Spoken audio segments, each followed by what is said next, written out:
Hi there, it's Carl Irwin, the Common Magician, and I've got something interesting to discuss. This is a little bit more on the last topic where we're talking about a little bit about deceptive advertising. And there's been a number of comments that have shown up, and I think what I'm seeing here in the comments section of that video is a number of people giving hypotheticals that prove their contrary point of view to some of the things I was saying, or at least what they think is a contrary point of view. And they're making the argument that they seem to be making the argument that any kind of magic product trailer that does not show you absolutely everything is deceptive, period. And I just want to give an illustration on why that just is. It can't be the case. It cannot be the case. For example, well, let's do something here. I've got a deck of cards here. And I've got a coin. This will just represent some decision making, right?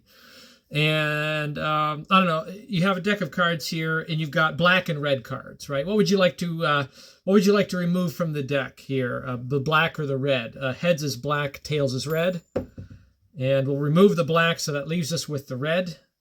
Okay, and we have the red cards. You've got diamonds or hearts. What do you want to use? Diamonds or hearts? Heads is diamonds and tails is hearts. Heads is diamonds, so we're going to use the diamonds.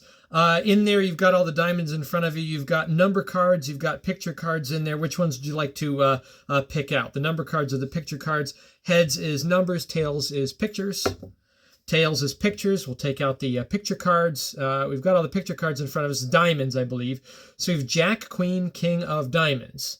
Jack, Queen, King of Diamonds. And again, the deck's been sitting here the entire time. So you have Jack, Queen, King of Diamonds. Well, we got ladies, we got men. There's a lady and then two men there. Which one do you want to use, the ladies or the men?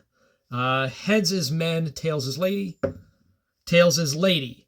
So that's the Queen of Diamonds. Simple, right? Straightforward. Questions, answers, responses, free choice, whatever. And sitting here the entire time is this deck of cards, and you can see right on the top in a full deck is the Queen of Diamonds. It's been sitting here the entire time. So, let's say this is the product. I'm not saying it's a good trick. I'm just saying let's say this is the product. Or it's a trick like this. I can't make an honest trailer of this by some of your standards. I just can't, right? I could give this presentation and I could market this effect out there. Now, number one is that there's an element of equivoque being used. You can see in the beginning. It's not very much. It's just a little bit, which gets to the other layer of the thing, the other layer of this part of the method anyway. There's some equivoque, and if I present one example of this, and if that example happens to be all perfect answers, or at least what one would consider to be the most perfect answers, then someone would cry foul. They would say, well, this is equivoque, and they only showed you the most perfect outcome. That's a deceptive trailer, right? So then the suggestion there is that you should have to show multiple examples, which would then divulge the part of the method, at least that part of it, where you'd have to show two contrary outcomes. And that's always the question in the comment section of a product. Does it always come out this way? Is it always the same outcome? People want to know this stuff because for some reason we don't accept multiple outs or equivoque as being valid. And I think that's what's wrong-headed. That's really what I'm getting at in part of my criticism, is that we discount potential for various kinds of methods. And because we do that, it's very hard to sell. Now, you could say that that's deceptive. And I say, well, there's part of this where it has to be inherently deceptive. That's kind of what I was saying, is that every trailer for a performance of a magic product that can be shown that doesn't give up some piece of vocabulary that people are going to know, and a lot of them will get to that in a second. Every one of them is really an example in pre-show, because there is going to be something about the method that you do not know that is not necessarily seen in the trailer, even if it's the most honest performance. Somebody will make a gripe about not knowing something about it. On the other side of it, as I mentioned here a second ago, there's vocabulary issues. There used to be a whole and there still are, but it used to be in the catalogs where you'd get a description of a trick, and it'd be a card trick, and then you have the effect, and the effect is some kind of great, amazing thing that happens, and that's really what the focus is on, the effect. And then when you get it, it says, at the beginning, it says, use any force of your preference. And it's like, come on, that's what I got. It just says use any force of your preference, use whatever force you choose. And that's why it's good to know a bunch of forces, because a lot of products do operate by that. Use the force of your choice, whatever force of your choice, any one that you want, as the onset setup of the effect to follow. And that really is almost the entirety of the method. The rest of it is really just conceptual. This used to be a thing, and now if you do this sort of tactic in a situation where you put it on video, and you're compelled to hide the force in some way or keep it off camera because the force itself gives away the method on the video, that's called deceptive. You're selling a deception. It already is a deception. Now, don't misunderstand me. I'm not saying that there's no such thing as deceptive practices, at least unethical deceptive practices in this selling of a magical effect. I think what is deceptive is to lie about what is and is not part of the effect. I think it's perfectly fine to sell something and you do not spell out what the method is. I don't think that it's okay to sell something and you say that what the method is not what the method is. That has kind of happened. One of the ways that this can happen is if you sell an effect and you say, here's a deck of cards you're going to get to do this thing with, and the deck can be completely examined. It's absolutely examinable. And you make a comment like that, but you find out that actually it has some kind of a gaffe to it that by vocabulary magicians would know if they examine the deck. Now, the argument, and this has happened recently, right? The argument on one side is that, but we're not doing this for magicians. We're doing this for real people, real spectators. Magicians are this much of the base. Real spectators are this much of the base, and you can give many types of gaff decks to regular people, and the way they inspect them, they won't see anything. It is examinable.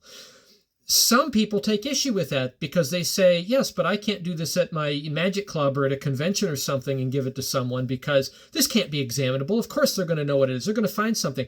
We even convince ourselves that what we know in vocabulary, I hate using that term, and I just said it.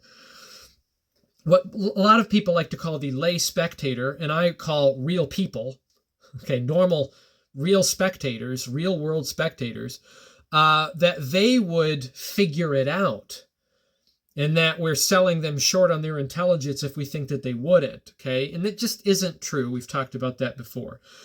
Some people call such claims deceptive. I'm not really here to arbitrate any of that. I will say that there's a point in making a claim about real world environments. And making a real honest claim about saying, I can teach you to use this gimmick that magicians otherwise would know and make it examinable for regular people. I think that maybe such claims should be a little more nuanced, perhaps, or not, it doesn't matter. But at the end of it, I do come back to the very beginning. We are selling, when we sell something in a magic store, you are selling a deception. The trailer is the deception. You're selling the effect, and in selling the effect, you are trying to hide. It's not a game. Every trailer is not a game of Fool Us. That is not what the trailers are. The trailers are about, as best you can, as best one can, presenting what this does to people. Do you want this thing that does this to people? This is what the spectator sees. In fact, the magic books work this way. Magic books work this way. If you look at a card magic book, you correct me if I'm wrong, and I know I'm right. You look at a magic book, card magic book, a classic one written by giants in the history of card magic. There's always the description of the effect. And the description of the effect always leaves out the method. If that's what you're going off of, which is like reading the back of the book and, this is the story, a synopsis of the story, and what will happen, I don't know, buy the book and read it. that description of the effect is false advertising because it isn't giving up the thing that you think you deserve. Well, you don't deserve it. You don't deserve to know the method. Now, let's come back to this trick. First of all, you have the equivoque issue, right? If I only show one example of this, someone would call this, some of you probably would call this, you're loony, but some of you, I said it, some of you would call that deceptive because it's not fairly showing something. And if I don't put something in the description in the ad copy about this being equivoque, that I'm being deceptive. I say I would be deceptive if I said does not use equivoque when it does. That's true deception. I'm lying. I'm just lying rather than just letting the merits of the effect stand on it. But there's more to this. Not only is it using equivoque, it's using a heavy dose of multiple outs. You don't really know how this trick goes. You only saw the one outcome. And if I said that this is the effect, you have a deck of cards sitting there and they make choices and then the card that they choose is the one that's sitting on the top, that would not really be authentic, right? But I can only show one. Because if I show that they choose a different card based on the questions, that it's revealed in a different way, right?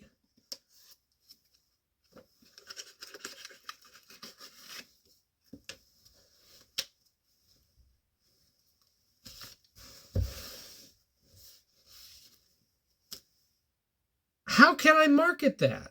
A lot of effects work, a lot of really, really great effects work off of very similar principles.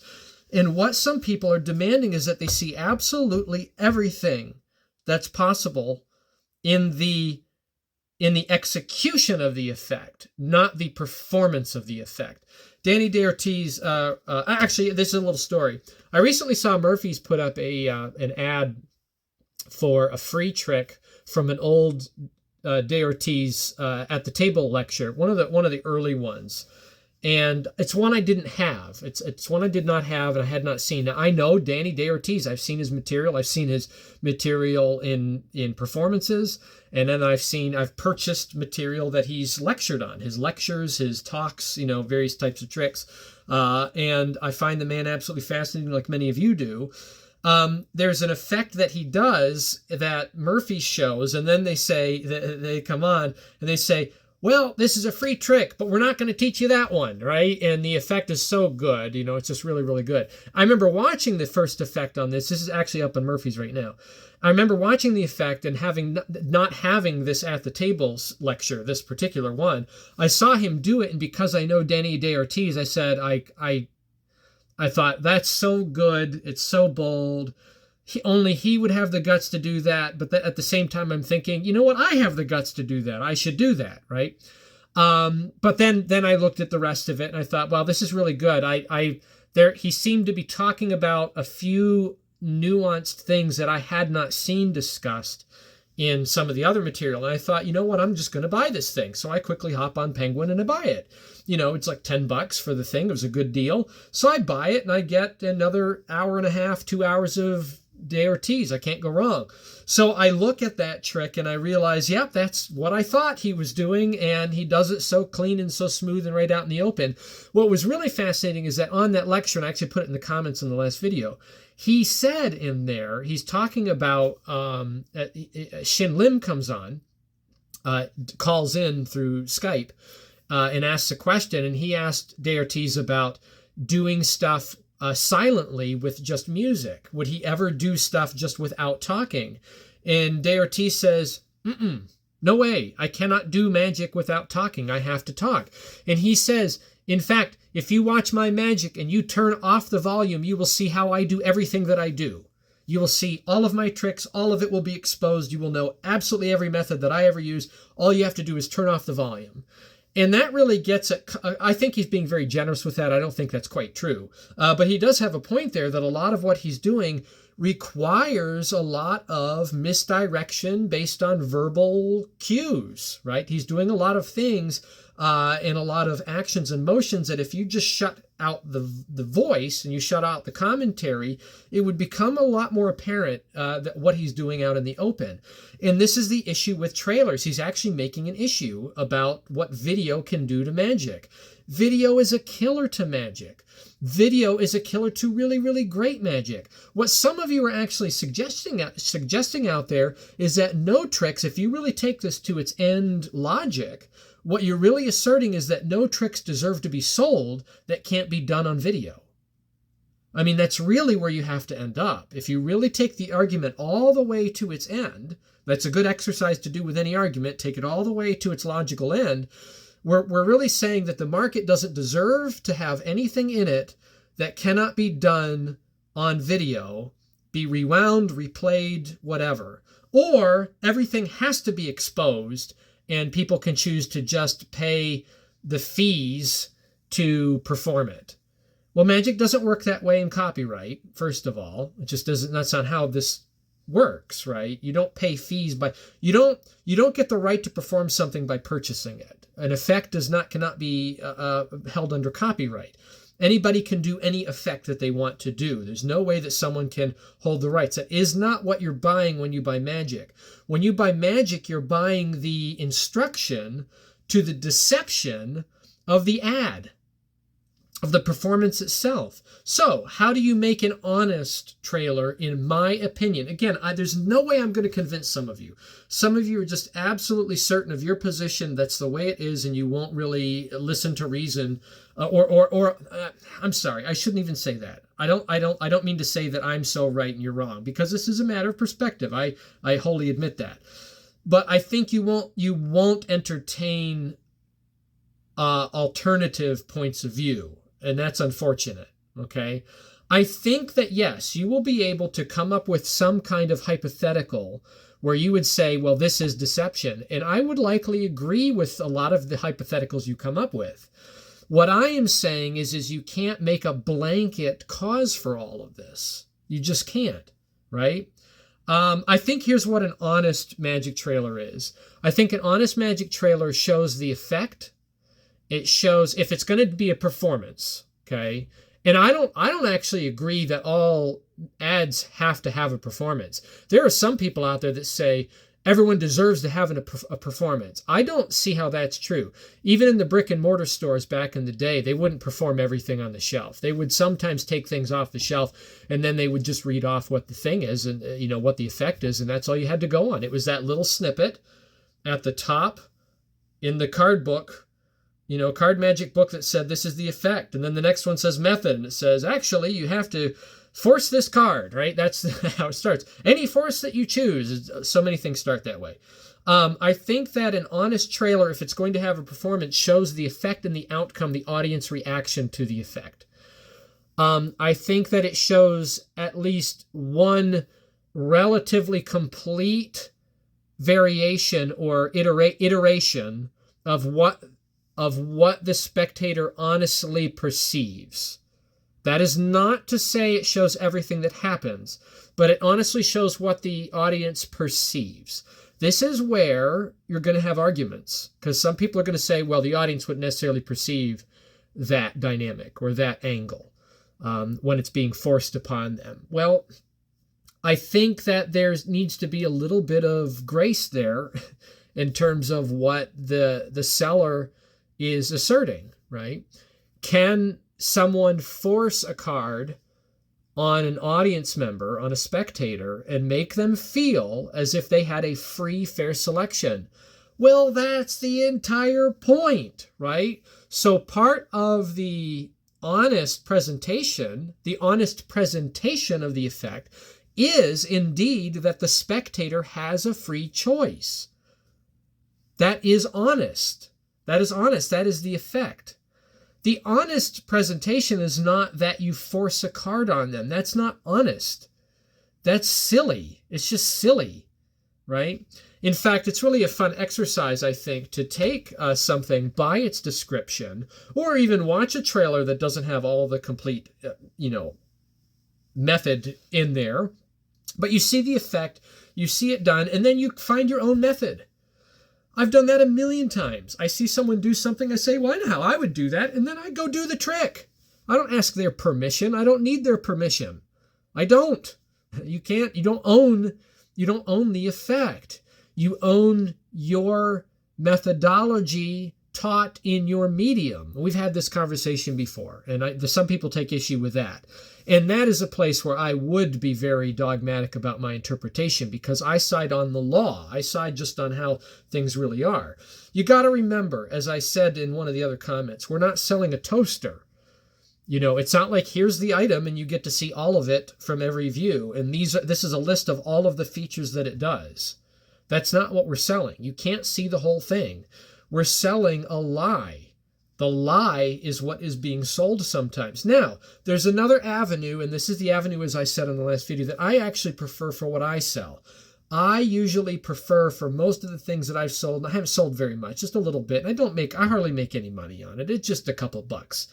Just a couple bucks here and there. I don't really make with what the seller takes in their cut on the cost, and then my royalties are just so small. It really is. I pay for one of the kids' Christmas presents every now and then. That's about it, But what I sell, I usually will just say outright, this is a discussion on equivoque, it's a discussion on forcing, it's a discussion on multiple ounce, it's a discussion on whatever. And if you buy this, you'll get to hear what I have to say about it. Okay, this is a routine in card magic that is really accessible for people, and it uses discrepant moves. It uses moves that are open moves and no sleight of hand. If you want to see what you can do with these kinds of moves, buy this product. It's fairly open without getting into all of it. Sometimes I'll even list the moves that are taught. Oftentimes I'll even show the table of contents or the timestamps, and you can see exactly what's on it. I find that to be very honest, but I don't require that of other people. If you're selling one effect, I think it is entirely justifiable to show the TV edit. This is a presentation of the trick as the audience perceives it. It might leave some stuff out, especially if the method requires it. Here's an example. What if the method requires pre-show? Pre-show is a method. It's not deceptive to leave that out. That's the whole stinking point, is to leave that out.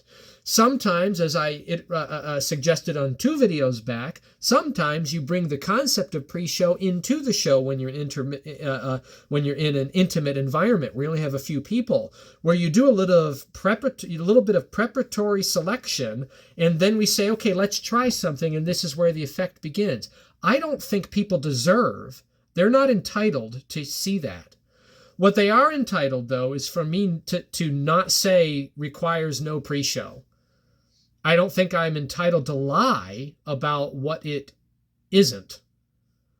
Okay? It is what it is. Come on. I mean, if you don't want to be swindled in that way, don't be a magician and don't buy magic tricks. Go do something better. Go do music or something. Go paint. Don't do this. Do you know what I'm saying? There's like other hobbies. Go do one of those other hobbies, because here we lie to people for fun, for their fun, for my fun, for their fun, right?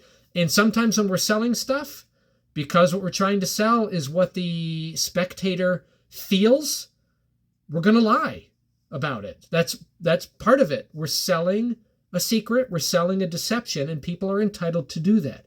I think there are more or less ethical ways to do that, as I've spelled out, but I don't think I don't think anybody's entitled to see A, B, C, D, E, F, and G. I think they're entitled to see what the spectator understands, which might be A, B, D, E, F, and G. Okay, I think that's what you're entitled to see in the trailer. And a lot of, nuanced variations on that idea. Anyway, that's that. One last thing, I just bought these from Amazon. These were cheap. It's like $7 for 2 decks, a blue and a red deck. I don't even remember what the brand was, but I read the review on it, and someone said, I'm a magician, I do card magic, and they said the only issue they had with these cards was that they were slightly wider. Well, I got them. I thought, well, I don't care about that too much. I checked it against some other plastic decks that I have, and they're not slightly wider in any way that any other completely different brand is slightly different than another completely different brand, right? It actually was so small I could easily throw this into a bicycle deck and you wouldn't necessarily see it in there. It would have kind of the quality of a long card by just a very, very small hair. But it actually has embossing on it. That's the design on the back. You can see it. These are really nice. I mean, it's embossed front and back, which most of the Copag cards are not. The bicycle plastic cards are not. They're just a smooth finish that has a bit of a grain on it so that they slide. And these are really slick. I'll have to see how they last, but they feel really, really nice. They're not. I mean, they're different. They're different from the. They are definitely different from the Copag design, but they are nice. I don't know how they faro. I haven't done that yet. But yeah, I think I'll be buying more of these, and I really like the design pattern. Really, really kind of a classy sort of look. There's that one, and then I also got a blue. Came with a red and blue. It's like a dark blue with a light blue sort of inlay on it, and then this is a red with a kind of a light red pinkish sort of inlay. Really, really pretty. Nice cards. Classic face design. So you can see that there, classic fit. I like those. But anyway, just as an aside, some other cards I got that are kind of nice. Don't really have a brand. I think it's like, I really don't think there is a. It's probably like a no-name brand that has several brands to it. I don't really know. I'll have to look and see. If I take the time to go look, there's a Joker. If I take the time to look, I'll try to remember to put it in the comment section or in the description below. Anyway, there's that. Those are my thoughts on trailers and why, like, some Magic just can't be sold under the terms that some of you folks are talking about. It's just not possible. I mean, you can't. There's like whole vocabulary of methods that cannot be shown by the requirements that some of you put out there, and I find that unfortunate. Right? I think it's on the magicians that are purchasing stuff to be discerning, and to accept that you might buy something and say, oh, that's what I thought it was, and it wasn't anything brand new. I think it's on us to say, why did we expect something brand new? How many 100 years has this been going on that people have been doing stuff, particularly all card stuff? I mean, there's only so many. I mean, just think about all the logic of it. That's what I like to do. Think through the logic. I like to think through what are all the possibilities to accomplish a particular effect. And then I say there are all these possibilities. These are the only possibilities. There's really no other possibility, at least at the base level. From there, I can branch out and get various methods by which I can accomplish that particular possibility. And there you are. Like, use your head, right? Use your head. Don't be so surprised when something is a little bit disappointing in the magic that you get. But I'll give you another piece of advice. Do the trick anyway. Do the trick anyway. I think for as much as you are surprised by some of the methods that you get in some of the tricks, I think most of us will be more surprised when we actually go perform the thing using the method that we're disappointed with. Why don't you try that? Go do that and then decide, unless you're too chicken and you're afraid of being caught. Good luck with that. Happy magicking.